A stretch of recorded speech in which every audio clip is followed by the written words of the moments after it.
Challenge থাকলেও বাজেটকে বাস্তবায়নযোগ্য বললেন প্রধানমন্ত্রী। বছরের শেষ নাগাদ মূল্যস্ফীতি নিয়ন্ত্রণে আসার আশাবাদ। সমাবেশে উত্তাল রাজধানী, খালেদা জিয়ার মুক্তির দাবিতে সোচ্চার বিএনপি। মেড ইন লন্ডন আখ্যা দিলেন ওবায়দুল কাদের। ঘুরিয়ে দেওয়া হলো সাদিক এগ্রোর অবৈধ স্থাপনা। বইয়ের আত্মীয়দের নামে অঢেল সম্পদ এনবিআর কর্মকর্তা ফয়সালের। কাল থেকে সারা দেশে শুরু হচ্ছে এইচএসসি ও সমমানের পরীক্ষা। সকল প্রস্তুতি সম্পন্ন। 44 দিনের জন্য কোচিং সেন্টার বন্ধ। টি-20 বিশ্বকাপের ফাইনালে রাতে ভারত সাউথ আফ্রিকা মহারণ। নতুন চ্যাম্পিয়ন নাকি ভারতের দ্বিতীয় শিরোপা?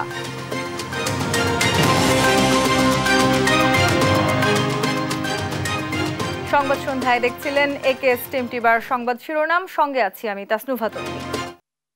বলেছেন চ্যালেঞ্জ থাকলেও 2024-25 অর্থ বছরের বাজেট বাস্তবায়নযোগ্য। বাজেট আলোচনার সমাপনী বক্তব্যে সংসদ নেতা আশা প্রকাশ করেন চলতি বছরের শেষ নাগাদ মূল্যস্ফীতি নিয়ন্ত্রণে আসবে। 2040 সালের মধ্যে 60,000 মেগাওয়াট বিদ্যুৎ উৎপাদনের লক্ষ্যমাত্রা উল্লেখ করে বিদ্যুতে উৎপাদনে ভর্তুকি কমিয়ে আনার পরিকল্পনাও জানান প্রধানমন্ত্রী। আরও জানাচ্ছেন জুবাইর রাজিন। বাজেট আলোচনার শেষ দিনে অংশ নেন সংসদ নেতা ও প্রধানমন্ত্রী শেখ হাসিনা। এ সময় তিনি দেশের উন্নয়নে তার সরকারের নেয়া নানামুখী উদ্যোগের কথা তুলে ধরেন। আমাদের স্বাস্থ্য, শিক্ষা, যোগাযোগ ইত্যাদি সকল ক্ষেত্রে প্রয়োজনীয় অবকাঠামো নির্মাণ করে উন্নয়নকে আমরা দৃশ্যমান করেছি। বাজেট বাস্তবায়নে নানামুখী চ্যালেঞ্জের কথা স্বীকার করে নিয়ে প্রধানমন্ত্রী শেখ হাসিনা বলেন, চ্যালেঞ্জ মোকাবিলা করেই দেশকে এগিয়ে নিয়ে যাচ্ছে সরকার। কেউ কেউ বাজেটকে উচ্চ অভিলাষী বলেছে, কেউ বলছে ঘাটতি বাজেট। আবার কিছুক্ষণ আগে বিরোধী দলের নেতাও বললেন এই বাজেট বাস্তবায়ন সম্ভব না, বা আমাদের প্রবৃদ্ধির হার কমাতে হবে, বার্ষিক উন্নয়ন কর্মসূচি কমাতে হবে, ইত্যাদি ইত্যাদি। এবং এই চ্যালেঞ্জ নেবার মতো সক্ষমতা আছে কিনা? মাননীয় স্পিকার, চ্যালেঞ্জ নেওয়াটাই তো আমাদের কাজ। আমরা তো চ্যালেঞ্জ নিয়েই চলতে চাই এবং চ্যালেঞ্জ নিয়েই এগিয়ে যাচ্ছি।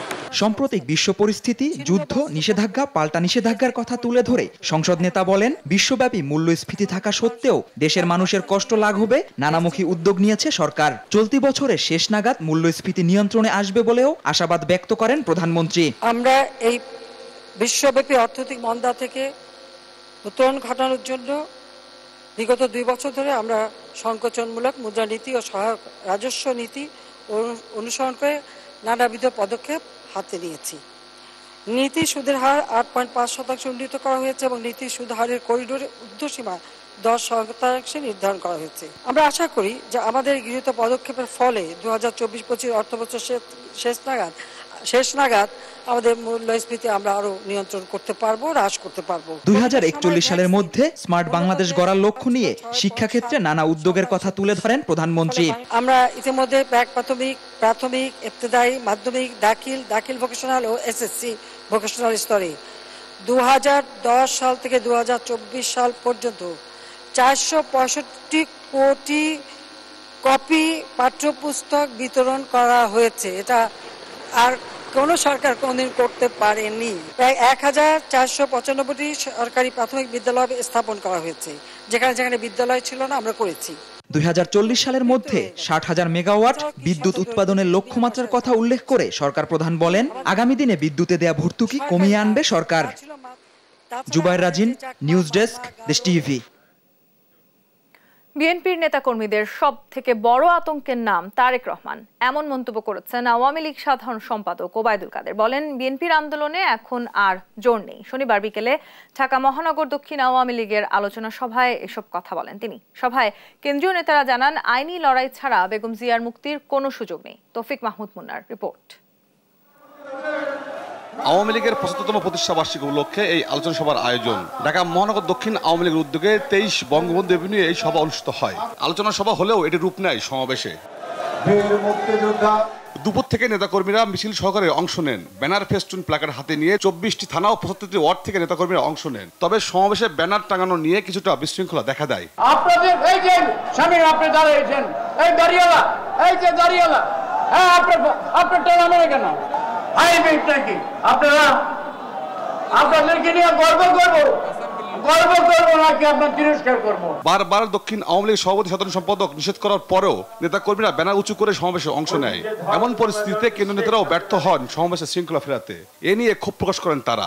আপনারা নিশ্চয়ই আপনাদের প্রিয় দলটিকে তামাশায় পরিণত করতে চান না। আর আপনারা যারা ব্যানার নিয়ে আসেন, নেতারা নিয়ে আসেন, মিছিল নিয়ে, আপনাদের তো একটু লজ্জা শরমও নাই যে এখান থেকে বারবার বলার পরে সেটা আপনারা বন্ধ করেন। মহানগরের নেতারা ছাড়াও কথা বলেন কেন্দ্রীয় নেতারা। দুর্নীতির বিরুদ্ধে সরকার জিরো টলারেন্স উল্লেখ করে নেতারা বলেন, আইনি লড়াই ছাড়া বেগম জিয়ার মুক্তি কোনো সুযোগ নেই। যারা আমেরিকায় এমনকি মালয়েশিয়ায় টাকা পাচার করে, জালিয়াতি করে, দুর্নীতি করে সম্পদের পাহাড় করেছেন, সেই দুর্নীতিবাজদেরকেও গ্রেফতার করতে হবে, বাংলাদেশে ফিরিয়ে আনতে হবে। তবেই দুর্নীতির বিরুদ্ধে আমাদের সংগ্রাম আরো বেগবান হবে। বেগম খালেদা জিয়ার মুক্তির পথ একমাত্র আইনিভাবে খোলা আছে। আইনি পথে লড়াই করেন, আইনে যান, আদালতে যান, মুক্তির জন্য আবেদন করেন। বিকল্প রাস্তা আছে।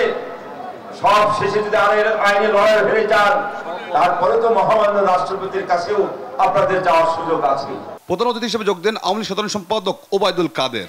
বিএনপির আন্দোলনের জন্যই উল্লেখ করে ওবায়দুল কাদের বলেন, বিএনপির কর্মসূচি এখন মেড ইন লন্ডন। বিএনপিতে এখন আতঙ্কের নাম তারেক রহমান।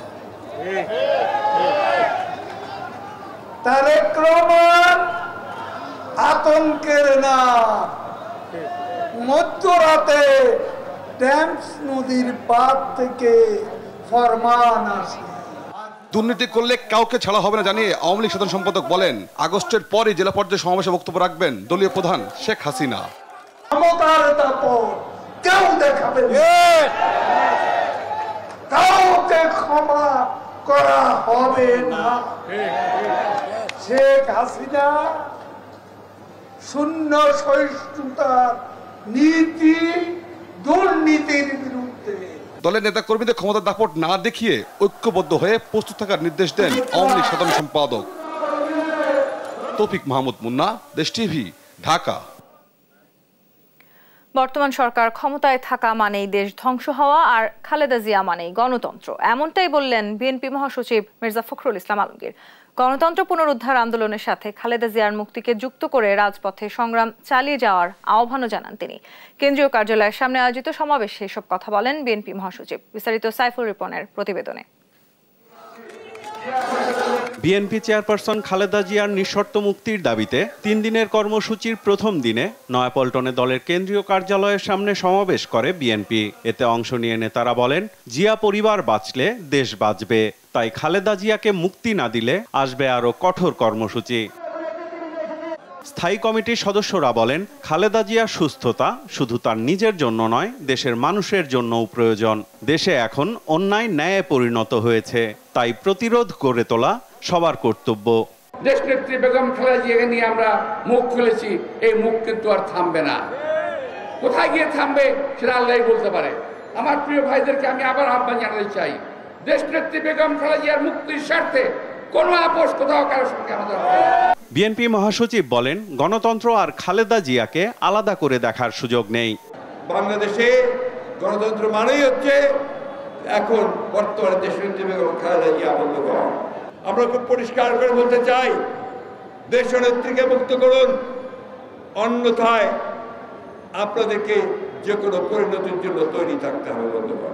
অন্যান্য রাজনৈতিক দলগুলোর কাছে আমি আহ্বান জানাতে চাই যে আসুন, আজকে আমরা যেমন গণতান্ত্রিক অধিকারের জন্য সংগ্রাম করেছি, লড়াই করছি, যুগপৎ আন্দোলন করছি, আজকে দেশনেত্রীর মুক্তির আন্দোলনকে সেই একইভাবে একীভূত করে আমরা সবাই ঐক্যবদ্ধ হয়ে সোচ্চার আওয়াজ তুলি। বর্তমান সরকার ভারতের সাথে দেশবিরোধী চুক্তি করেছে বলে আবারও দাবি করেন বিএনপি মহাসচিব। ভারতের সঙ্গে চুক্তি করেছে, এই চুক্তিকে তারা বারবার করে, আমরা শুধু নই, আজকে দেশের যারা আইন বিশেষজ্ঞ আছেন, পানি বিশেষজ্ঞ আছেন, তারা সবাই বলছেন এটা বাংলাদেশ বিরোধী, স্বার্থের বিরোধী। এই সরকার থাকা মানেই হচ্ছে আমাদের দেশ ধ্বংস হওয়া, গণতন্ত্র ধ্বংস হওয়া, দেশের মানুষ ধ্বংস হওয়া। বর্তমান লুটেরা বর্বরদের হাতে দেশ নিরাপদ নয় বলেও দাবি করেন মির্জা ফখরুল ইসলাম আলমগীর। বর্বরদের হাতে, লুটেরাদের হাতে একটু নিরাপদ নয়। সাইফুল রিপন, দেশ টিভি, ঢাকা। চাঁদাবাজি অব্যাহত থাকলে দেশে মূল্যস্ফীতি নিয়ন্ত্রণে আসবে না বলে মন্তব্য করেছেন সংসদের বিরোধী দলীয় নেতা গোলাম মোহাম্মদ কাদের। শনিবার বিকেলে জাতীয় সংসদে 2024-25 অর্থ বছরের বাজেট অধিবেশনে সাধারণ আলোচনায় তিনি এই মন্তব্য করেন। বলেন, দেশে দীর্ঘদিন ধরে ঘাটতি বাজেট হচ্ছে, তাই ট্যাক্সের টাকায় নয় ঋণের টাকায় উন্নয়ন হচ্ছে। বিস্তারিত নাফিয়া ফারজানার প্রতিবেদনে। এখানে একটা কথা আছে যে জাতীয় সংসদে উত্থাপিত 2024-25 অর্থ বছরের বাজেট আলোচনায় অংশ নিয়ে সংসদে বিরোধী দলীয় নেতা ও জাতীয় পার্টির চেয়ারম্যান জিএম কাদের বাজেটকে উচ্চবিলাসী ও বাস্তবায়ন অযোগ্য হিসেবে আখ্যায়িত করেন। জিএম কাদের বলেন, চাঁদাবাজি অব্যাহত থাকলে দেশে মূল্যস্ফীতি নিয়ন্ত্রণে আসবে না, তাই পরোক্ষ কর কমানোর পরামর্শ দেন তিনি। পরোক্ষ করের চাপে দ্রব্যমূল্যের ঊর্ধ্বগতি হবে, সাধারণ মানুষ কষ্ট পাবে। একদিকে আমরা বাজেট বাস্তবায়ন করতে গিয়ে যদি আমরা বেশি কর আরোপ করতে চাই, মূল্যস্ফীতি হবে, আর যদি আমরা ব্যাংকের থেকে লোন নিয়ে কর আরোপ না করে ব্যাংকের থেকে নিতে চাই, তাহলে চাকরি বাকরি বেকারত্ব বাড়তে থাকবে। কালো টাকা সাদা করার সুযোগকে সমালোচনা করে জিএম কাদের বলেন, অর্থমন্ত্রী বলেছেন অনেকে ট্যাক্স দেওয়ার সময় ভুলের সঠিক হিসাব না দেয়ায় সাদা টাকা কালো হয়ে যায়। এ তথ্য সঠিক নয়। যারা কালো টাকা বানাচ্ছে তারা ইচ্ছে করে কালো টাকার পাহাড় বানাচ্ছেন। কালো টাকা সাদা করার সুযোগ বন্ধের দাবিও জানান তিনি। ট্যাক্স যারা ফাঁকি দেন তারা কোনো ভুল করেন না, তারা হিসাব নিকাশ করেন এবং কোথায় কি রাখলে কিভাবে করা যাবে সেটা বুঝেই তারা করেন। ফাঁকির নামে চাপে পড়েন যারা কোনো ফাঁকি দেওয়ার চিন্তা করেন না। তিনি বলেন, বিশ্বব্যাপী কোভিড মহামারীর প্রকোপ, রাশিয়া ইউক্রেন যুদ্ধ ও বাণিজ্য নিষেধাজ্ঞা সহ নানা কারণে সারা বিশ্বে বড় ধরনের অর্থনৈতিক মন্দার ধাক্কা লাগে। অনেক দেশ এর থেকে উত্তরণের উপায় বের করলেও আমাদের অর্থনীতি এখনো নিম্নগামী। এই অবস্থা থেকে উত্তরণ এখন সরকারের জন্য বড় চ্যালেঞ্জ। প্রচুর পরিমাণে দুর্নীতি হয় এবং দুর্নীতির অর্থে লুটপাট হয়। নাফিয়া ফারজানা, দেশ টিভি, ঢাকা। সম্পূর্ণ উচ্ছেদ করা হয়েছে মোহাম্মদপুরে রামচন্দ্রপুর খাল দখল করে গড়ে তোলা সাদিক এগ্রোর স্থাপনা। নিজেরা সরিয়ে নেওয়ার কথা বলে উল্টো আবারও দখলের চেষ্টা করায় খামারের সব স্থাপনা গুড়িয়ে দেওয়া হয়েছে বলে জানান অভিযানের নেতৃত্ব দেয়া নির্বাহী ম্যাজিস্ট্রেট। খালটি সম্পূর্ণ দখলমুক্ত করে আগের অবস্থায় না ফেরানো পর্যন্ত অভিযান চলবে বলেও জানিয়েছে ঢাকা উত্তর city corporation. M A আজিমের report. সকালে ভাঙা অংশ সরিয়ে আবারও অ্যাগ্রোর কার্যক্রম চালুর প্রস্তুতি নিচ্ছিল সাদিক অ্যাগ্রো। বেলা 12টার পর তৃতীয় দিনের মতো ঢাকা উত্তর সিটির দল পৌঁছায় সেখানে। শুরু হয় উচ্ছেদ অভিযান। ভাঙচুরের মধ্য থেকে গবাদি পশু নিয়ে ছুটতে থাকে সাদিক অ্যাগ্রোর শ্রমিকরা। অভিযানে নেতৃত্ব দেয়া নির্বাহী ম্যাজিস্ট্রেট জানান, নিজেরা সরিয়ে নেয়ার কথা বলে দখল চেষ্টা করায় এমন সারসী অভিযান তাদের। নিজেরা ভেঙে নেবেন, ওনারা নিজেরা ভাঙলেন না। গতকালকে সারাদিন সময় দেওয়া হলো, ওনারা নিজেরা ভাঙলেন না। ওনারা এসে আবার আজকে সময় চাচ্ছেন। এ সময় খাল দখল করা সব স্থাপনা ভাঙা হবে কিনা এমন প্রশ্নে তিনি জানান, ফিরে আনা হবে খালের আগের প্রবাহ। খালের পাশে যে সকল অবৈধ স্থাপনা আছে, এখানে সম্পত্তি বিভাগের প্রধান সম্পত্তি কর্মকর্তা আছেন, সার্ভেয়ার টাইভেয়ার, আমরা দেখেছি অবৈধ স্থাপনাগুলি আমরা উচ্ছেদ করছি। স্থানীয়রা বলছেন, খালের সাবেক অবস্থা ফিরে আনতে এখনও ভাঙতে হবে একাধিক বহুতল ভবন। সেটি কতটা সম্ভব হবে তা নিয়েও সন্দিহান তারা। পাশে জমি উচ্ছেদ হচ্ছে, খালের জমিতে এই যে বিল্ডিং খাল, মেন খালে খাল যেটা দেখা যাইতেছে যে খালটা একবারে সোজাই ছিল, তাহলে এই বাড়িঘর তো আপনার খালের ভিতরে পড়ার কথা। মোহাম্মদপুরের রামচন্দ্রপুর খাল আগের অবস্থায় ফিরিয়ে নিতে গত 27 জুন প্রথম উচ্ছেদ অভিযান চালায় ঢাকা উত্তর সিটি কর্পোরেশন। তার পরের দিন দড়ি ও বাঁশ দিয়ে আবারও দখল চেষ্টা চালায় সাদিক অ্যাগ্রো। এম এ আজিম, দেশ টিভি, ঢাকা। শুধু মতিউর রহমানের নয়, এনবিআরের আরেক কর্মকর্তা কাজী আবু মাহমুদ ফয়সালের সম্পদের তথ্য বের হয়ে আসছে একের পর এক। নিজের চেয়ে বইয়ের আত্মীয়দের কাছে বিপুল সম্পদ রাখেন ফয়সাল। এবার তার স্থাবর ও অস্থাবর সম্পদ জব্দের নির্দেশ দিয়েছেন আদালত। এদিকে মতিউরের মতো তার প্রথম স্ত্রী লায়লা কানিজ লাকিও নিজেকে বাঁচাতে বিভিন্ন মহলে তদবির শুরু করেছেন। বিস্তারিত শাহাদাত নিশাদের রিপোর্টে। রাজধানীর সিদ্ধেশ্বরী সড়কের ভিকারুন্নিসা নূন স্কুল অ্যান্ড কলেজের ঠিক উল্টো পাশে রূপায়ণ স্বপ্ননীলয় ভবন। এখানে 85 কাঠার উপর নির্মিত 4টি ভবনের একটি 4 নং ভবনে গেল বছর সুবিশাল ফ্ল্যাট কেনেন রাজস্ব বোর্ডের প্রথম সচিব কাজী আবু মাহমুদ ফয়সাল। 3000 বর্গফুটের ফ্ল্যাটটির বর্তমান বাজার মূল্য প্রায় 6 কোটি টাকা। নিজের দুর্নীতি আড়াল করতে ফ্ল্যাট কিনেছেন শ্বশুর আহমেদ আলীর নামে। 4 নম্বর ভবনের 10 তলার এই ফ্ল্যাটটিতে ফয়সাল বসবাস করলেও সেখানে পাওয়া যায়নি তাকে। থাকে না, এখন তো নাই, বাসাতে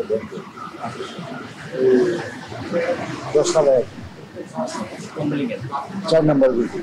মতিউরের সব সম্পত্তি স্ত্রী সন্তানের নামে হলেও ফয়সাল শ্বশুর বাড়ি প্রিয়। তার শ্বশুর ও শাশুড়ির নামে 18টি ব্যাংক হিসেবে প্রায় 19 কোটি টাকা জমা এবং উত্তোলনের তথ্য পেয়েছে দুদক। শাশুড়ি মমতাজ বেগম পেশায় গৃহিণী হলেও তার নামে 10টি ব্যাংক হিসেবে জমা হয় 7 কোটি টাকা। ফয়সালের শ্যালক আফতাব আলীর 6টি ব্যাংক হিসেবে 1 কোটি 55 লাখ টাকা জমার তথ্য পেয়েছে দুদক।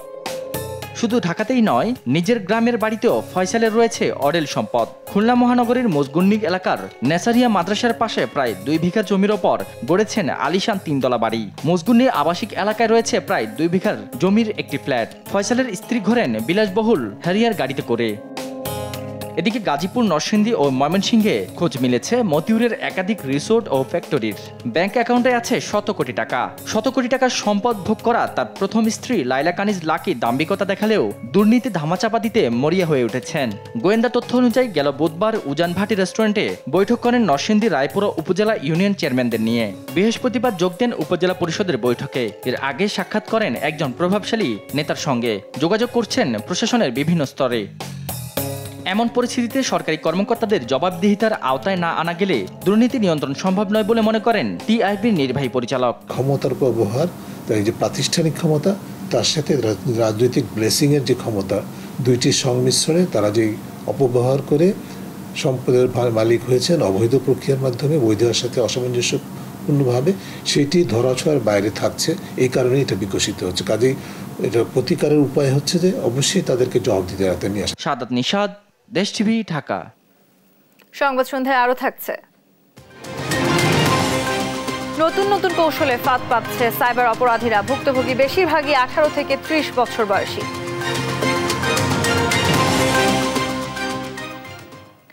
রোববার শুরু হচ্ছে এইচএসসি ও সমমান পরীক্ষা। এবার 8টি সাধারণ শিক্ষা বোর্ড, কারিগরি ও মাদ্রাসা বোর্ডের অধীনে মোট পরীক্ষার্থী 14,50,790 জন।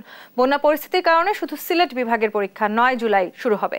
প্রশ্নপত্র ফাঁসের গুজব ও নকলমুক্ত পরিবেশে সুষ্ঠুভাবে পরীক্ষা গ্রহণে 29 জুন থেকে 11 আগস্ট পর্যন্ত সব কোচিং সেন্টার বন্ধ থাকবে। তবে বিসিএস প্রস্তুতি কোচিং খোলা থাকবে। গেল 5 জুন কোচিং বন্ধের নির্দেশনা দেন শিক্ষামন্ত্রী মহিবুল হাসান চৌধুরী। এবারের পরীক্ষায় মোট শিক্ষা প্রতিষ্ঠান 2,725টি এবং কেন্দ্র সংখ্যা 9,463টি। দেশের বাইরে এবার 281টি কেন্দ্রে এইচএসসি ও সমমান পরীক্ষার আয়োজন করা হয়েছে। লিখিত পরীক্ষা শেষ হবে 11 আগস্ট।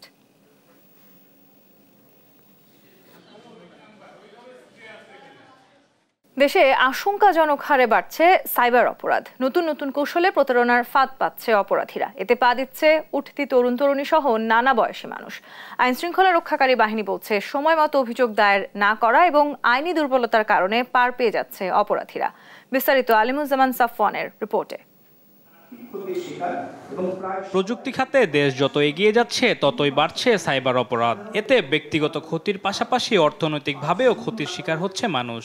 চলতি বছরের এক গবেষণায় দেখা গেছে সাইবার অপরাধে ভুক্তভোগীদের মধ্যে সর্বোচ্চ 78.78% বয়সী 18 থেকে 30 বছরের মধ্যে। তাদের মাত্র 18.75% পুলিশের কাছে লিখিত অভিযোগ দিয়েছেন। শনিবার ঢাকা রিপোর্টার্স ইউনিটিতে বাংলাদেশ সাইবার অপরাধ প্রবণতা 2024 শীর্ষক আলোচনা সভায় এ তথ্য তুলে ধরে সাইবার ক্রাইম অ্যাওয়ারনেস ফাউন্ডেশন সিক্যাফ। এতে সাইবার অপরাধ বিশ্লেষণ ও এর নানা দিক তুলে ধরেন বিশেষজ্ঞরা। এটি আশ্চর্যজনক একটি তথ্য আমাদের জন্য। এখানে দেখা গেছে বয়সভিত্তিক এমএফএস হ্যাকিং এর শিকার ভুক্তভোগীদের মধ্যে শিশু ও তরুণের হার সমানুপাতিক। অনলাইন গ্যাম্বলিং বলতে যে মামলাগুলো সাইবার সিকিউরিটি অ্যাক্টে হচ্ছে তার আড়ালে আছে মানি লন্ডারিং। পুলিশের সাইবার ক্রাইম ইনভেস্টিগেশন বিভাগের অতিরিক্ত উপপুলিশ কমিশনার ইশতিয়াক আহমেদ জানান, নতুন আইনে সাইবার ট্রাইব্যুনালে মামলা করতে হয়। বিষয়টি জানাজানি হওয়ায় সব প্রমাণ মুছে ফেলে অপরাধীরা।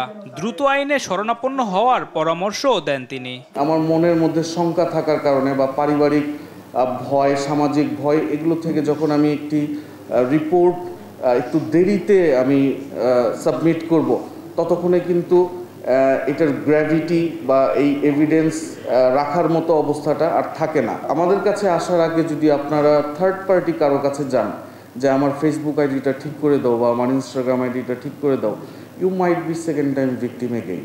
আর বিটিআরসি মহাপরিচালক বলেন অপরাধ নিয়ন্ত্রণে টেলিকম আইনে সংশোধনের কাজ চলছে। বিটিআরসির আইনে যারা গ্রেফতার হয় তাদের আর এটা হচ্ছে গিয়ে জামিনযোগ্য অপরাধ। তো আমাদের জন্য যেটা প্রবলেম যেটা হয়, যেমন ছোট্ট এক্সাম্পল, আমাদের অবৈধ ভিআইপি যারা ব্যবহার করে, আমরা অনেক কষ্ট করে অনেক এফোর্ট নিয়ে আইন শৃঙ্খলা বাহিনীকে সাথে নিয়ে অবৈধ ভিআইপি এর অভিযান করি, আর অভিযানে যারা সংশ্লিষ্ট আছে তাদেরকে আমরা গ্রেফতার করি। But next fine morning we find that ওই গ্রেফতারকারী ব্যক্তি উনি বাইরে ঘুরে বেড়াচ্ছে। তো এগুলি আমাদের আইনের দুর্বলতা আছে, আমরা এটি নিয়ে কাজ করছি, আমাদের টেলিকম আইন সংশোধনের কাজ চলছে। নিরাপদ সাইবার স্পেস নিশ্চিতে সব পক্ষকে একসঙ্গে কাজ করার পরামর্শ দিয়েছেন খাত সংশ্লিষ্টরা। আলিমুজ্জামান সাফওয়ান, দেশ টিভি, ঢাকা। সংবাদ সন্ধ্যায় আরো থাকছে। একক সংখ্যাগরিষ্ঠতা না পাওয়ায় দ্বিতীয় দফায় গড়ালো ইরানের প্রেসিডেন্ট নির্বাচন। 5 জুলাই ভোটে প্রতিদ্বন্দ্বী মাসুদ ও সাইদ জালিলি। এখন থেকে ঢাকা জেলার 62 ইউনিয়নের নাগরিকরা ঘরে বসেই বিকাশের মাধ্যমে হোল্ডিং ট্যাক্স দিতে পারবেন। এমনকি স্মার্ট ইউপি ঢাকা অ্যাপে মাধ্যমে ট্যাক্স যাচাই এবং লেনদেনের ডিটেইলস জানতে পারবেন। সকালে রাজধানীর ওসমানী স্মৃতি মিলনায়তনে ঢাকা জেলার সব ইউনিয়ন পরিষদে ক্যাশলেস স্মার্ট সেবা কার্যক্রম উদ্বোধন করা হয়। অনুষ্ঠানে স্থানীয় সরকার মন্ত্রী তাজুল ইসলাম জানান, তৃণমূলের জনপ্রতিনিধি সহ সবার প্রচেষ্টাই পারে স্মার্ট বাংলাদেশ গড়তে। আর প্রধানমন্ত্রীর বেসরকারি শিল্প ও বিনিয়োগ উপদেষ্টা সালমান এফ রহমান বলেন, জনগণ ট্যাক্স দিতে চায় কিন্তু হয়রানির শিকার হয় বলে আগ্রহ হারিয়ে ফেলে। এছাড়া ঢাকা জেলায় সুষ্ঠু বর্জ্য ব্যবস্থাপনা গড়ে তুলতে স্থানীয় সরকার মন্ত্রীকে উদ্যোগ নেওয়ার আহ্বানও জানান তিনি। জনগণ কিন্তু ট্যাক্স দিতে চায়, কিন্তু এত বেশি হয়রানি করা হয় ট্যাক্স কালেকশনের সময়, তারা কিন্তু ট্যাক্স যারা দিতে চায় তারা ট্যাক্স দেওয়া থেকে দূরে থাকে, যেহেতু তারা ওই হয়রানির শিকার হইতে চায় না। ক্যাশলেস করার কারণে আমাদের রেভিনিউ 4 গুণ বৃদ্ধি পেয়েছে। তো এখন 4 গুণ রেভিনিউ বৃদ্ধি পেলে কি সুবিধা হবে? যারা রেভিনিউ দেন তাদের ভাগ্য উন্নতি করা যাবে। অর্থাৎ আগে 1 গুণ উন্নতি ছিল, এখন 4 গুণ করা যাবে। অর্থনৈতিক লুটপাট, অর্থ পাচার ও দুর্নীতি প্রতিরোধ এবং দুর্নীতিবাজদের গ্রেফতারের দাবিতে শাহবাগের প্রজন্ম চত্বরে বিক্ষোভ সমাবেশ করেছে নিপীড়নের বিরুদ্ধে শাহবাগ। দেশে নজিরবিহীন দুর্নীতি অনিয়মের কথা উল্লেখ করে সরকারকে অচিরেই এসবের বিরুদ্ধে পদক্ষেপ নেওয়ার আহ্বান জানান বক্তারা। অভিযুক্তদের বিরুদ্ধে দ্রুত ব্যবস্থা না নিলে অচিরেই লাগাতার আন্দোলনে নামার হুঁশিয়ারি দেন নেতারা। বলেন, প্রয়োজনে ঘেরাও কর্মসূচি দেওয়া হবে। সমাবেশে বক্তব্য রাখেন যুব ইউনিয়ন সভাপতি খান আসাদুজ্জামান, ছাত্র ইউনিয়নের সাবেক সভাপতি শরীফুজ্জামান সহ সংগঠনটির নেতাকর্মীরা। বক্তব্য শেষে প্রতিবাদী গান পরিবেশন করে উদীচী শিল্পী গোষ্ঠী এবং পরে পথনাটকের মাধ্যমে দেশে দুর্নীতির চিত্র তুলে ধরা হয়।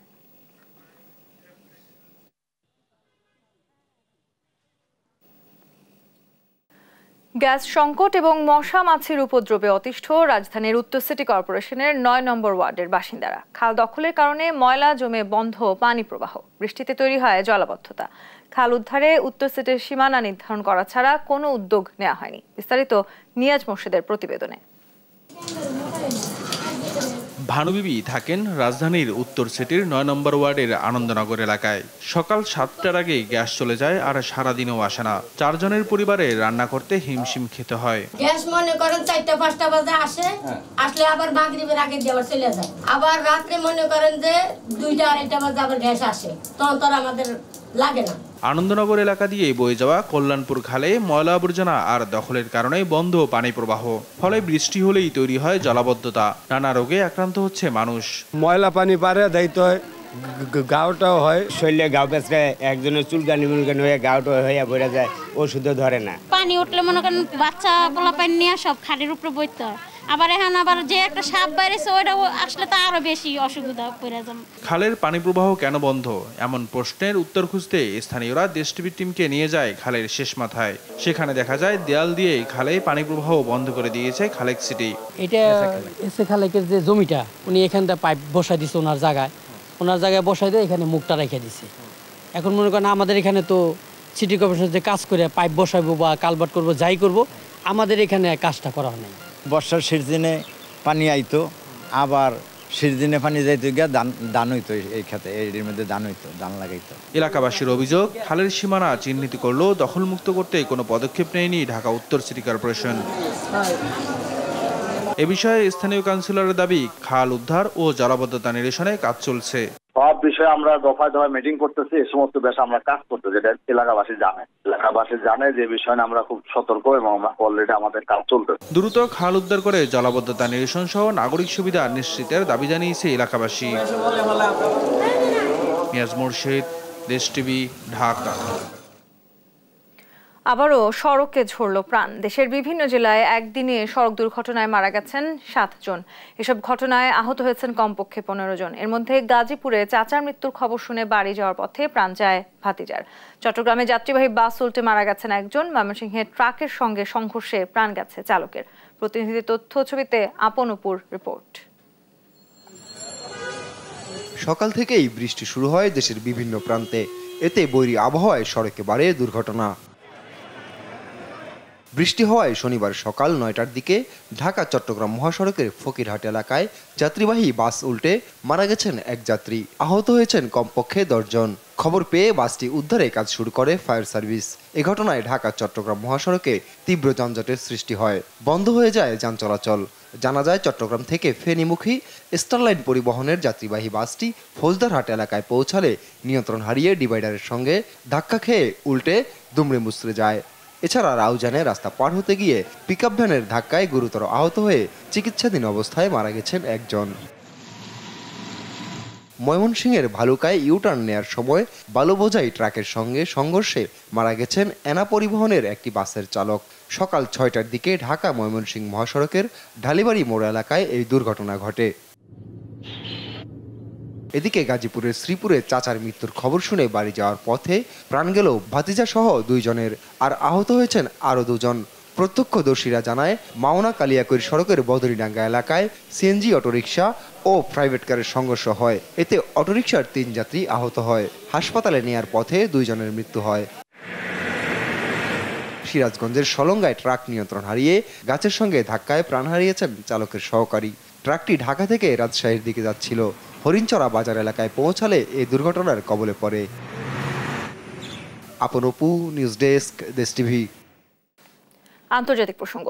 ইরানের প্রেসিডেন্ট নির্বাচনে কোনো প্রার্থী একক সংখ্যাগরিষ্ঠতা না পাওয়ায় দ্বিতীয় দফা বা রান অফে করাচ্ছে ভোট। প্রথম দফায় 2 প্রতিদ্বন্দ্বী মাসুদ পেজেশকিয়ান ও সাইদ জালিলির মধ্যে ফিরতি লড়াই হবে আগামী 5 জুলাই। দেশটির স্বরাষ্ট্র মন্ত্রণালয় জানায়, কোনো প্রার্থী 50% ম্যাজিক ফিগার স্পর্শ করতে পারেননি। লুৎফুল কবিরের রিপোর্টে বিস্তারিত। হেলিকপ্টার দুর্ঘটনায় নিহত রাইসির উত্তরসূরি নির্ধারণে ইরানের প্রেসিডেন্ট নির্বাচনে শুক্রবার ভোটাধিকার প্রয়োগ করেন সাধারণ মানুষ। শনিবার ভোট গণনার শুরু থেকেই হাড্ডাহাড্ডি লড়াইয়ের খবর ফলাও করে প্রকাশ করে স্থানীয় সংবাদ মাধ্যমগুলো, যেখানে মূল লড়াই সর্বোচ্চ ধর্মীয় নেতা আয়াতুল্লাহ আলী খামেনির অনুগত সাইদ জালিলি এবং সংস্কারপন্থী মাসুদ পেজিশকিয়ানের। ইরানের রাষ্ট্রীয় সংবাদ মাধ্যম ও আল জাজিরায় দেখা গেছে, দেশজুড়ে 482টি শহরে 58,000-এর বেশি পোলিং স্টেশনে চলে ভোট গণনা, যেখানে নিকটতম প্রতিদ্বন্দ্বী সাইদ জালিলির চেয়ে এগিয়ে সাবেক স্বাস্থ্যমন্ত্রী মাসুদ পেজিশকিয়ান। ইরানের স্বরাষ্ট্র মন্ত্রণালয় জানায়, নির্বাচনে 2,47,35,185 জন ভোটার ভোট দিয়েছেন। মাসুদ পেজিশকিয়ান পেয়েছেন 1,04,15,000 ভোট, যা 42.45%। তার নিকটতম প্রতিদ্বন্দ্বী সাবেক প্রধান পারমাণবিক আলোচক ও শীর্ষ নিরাপত্তা সংস্থার প্রধান সাইদ জালিলি পেয়েছেন 94,73,000-এর বেশি ভোট, যা 38.61%। কেউই 50%-এর ম্যাজিক ফিগার স্পর্শ করতে পারেননি। এবারের নির্বাচনে কোনো প্রার্থী জয়ের জন্য একক সংখ্যাগরিষ্ঠতা পাওয়ার সম্ভাবনা নেই বলে আগেই আভাস দিয়েছিল ইরানের সংবাদ মাধ্যমগুলো। বাস্তবেও তাই ঘটল। ফলে আগামী 5 জুলাই মাসুদ পেজিশকিয়ান ও জালিলির মধ্যে ফের নির্বাচন অনুষ্ঠিত হবে। নির্বাচনের আগে প্রচারণাও চালাতে পারবেন তারা। নির্বাচনী কর্মকর্তারা জানান, এবার নির্বাচনে ভোট পড়েছে মাত্র 40%। ধর্মীয় নেতারা যেমন ভোটার উপস্থিতি আশা করেছিলেন, তার চেয়েও অনেক কম। কারণ হিসেবে দেখা গেছে, মতামতকে গুরুত্ব না দেয়া, পশ্চিমা নিষেধাজ্ঞা, অর্থনৈতিক সংকট সহ নানা কারণে সরকারের উপর ক্ষুব্ধ সাধারণ মানুষ। ইরানের তরুণ সমাজও পরিবর্তনে বিশ্বাসী। লুৎফর কবির, নিউজ ডেস্ক, দেশ টিভি।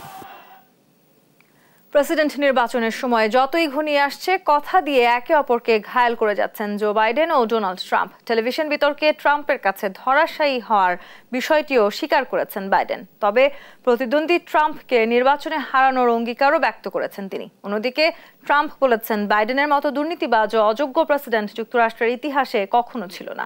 লুৎফর কবিরের রিপোর্টে বিস্তারিত। জর্জিয়া অঙ্গরাজ্যের আটলান্টায় বিতর্কের পর শুক্রবার নর্থ ক্যারোলিনায় এক নির্বাচনী সমাবেশে যোগ দেন মার্কিন প্রেসিডেন্ট জো বাইডেন। ওই বিতর্কে সাবেক প্রেসিডেন্ট ডোনাল্ড ট্রাম্পের কাছে এতটাই ঘায়েল হয়েছেন যে দেখে মনে হয় কিছুই হয়নি। সমর্থকদের সামনে নিজেকে সেভাবেই তুলে ধরেন তিনি। তার দল ডেমোক্রেটের সমর্থকরা করতালি ও নানা স্লোগানে মাতিয়ে রাখেন স্টেজ।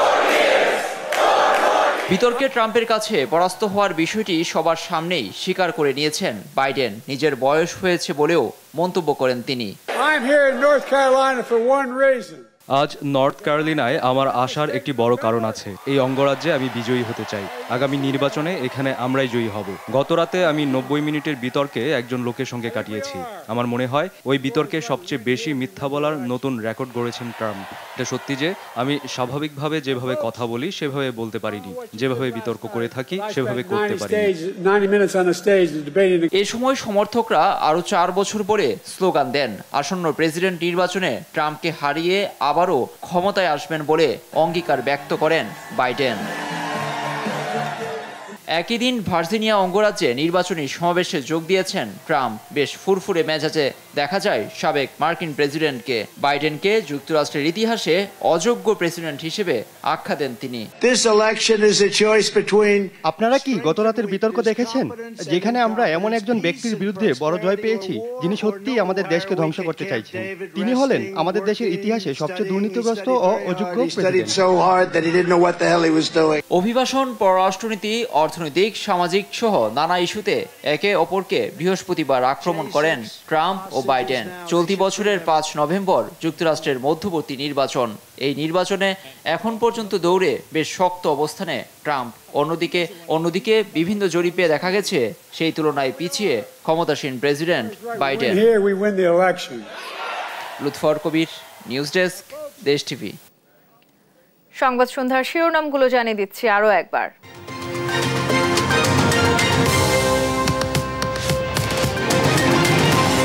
চ্যালেঞ্জ থাকলেও বাজেটকে বাস্তবায়নযোগ্য বললেন প্রধানমন্ত্রী। বছরের শেষ নাগাদ মূল্যস্ফীতি নিয়ন্ত্রণে আসার আশাবাদ। সমাবেশে উত্তাল রাজধানী। খালেদা জিয়ার মুক্তির দাবিতে সোচ্চার বিএনপি। মেড ইন লন্ডন আখ্যা দিলেন ওবায়দুল কাদের। ঘুরিয়ে দেয়া হলো সাদেক এগ্রোর অবৈধ স্থাপনা। বইয়ের আত্মীয়দের নামে অঢেল সম্পদ এনবিআর কর্মকর্তা ফয়সালের। কাল থেকে সারা দেশে শুরু হচ্ছে এইচএসসি ও সমমানের পরীক্ষা। সকল প্রস্তুতি সম্পন্ন। 44 দিনের জন্য কোচিং সেন্টার বন্ধ। এবং টি-20 বিশ্বকাপের ফাইনালে রাতে ভারত সাউথ আফ্রিকা মহারণ। নতুন চ্যাম্পিয়ন নাকি ভারতের দ্বিতীয় শিরোপা। এই ছিল এখনকার সংবাদ সন্ধ্যা। পরের বুলেটিন দেখার আমন্ত্রণ রইল। এছাড়া দেশ টিভির সর্বশেষ সব খবর পেতে ভিজিট করুন www.desh.tv। ফেসবুকে আমাদের সঙ্গে যুক্ত থাকুন দেশ টিভি অথবা দেশ টেলিভিশন পেজে। এছাড়াও সর্বশেষ সব ভিডিও পেতে ইউটিউবে আমাদের হ্যান্ডেল @দেশ টেলিভিশন অথবা @দেশ টিভি নিউজ লিখে সার্চ করুন। ধন্যবাদ।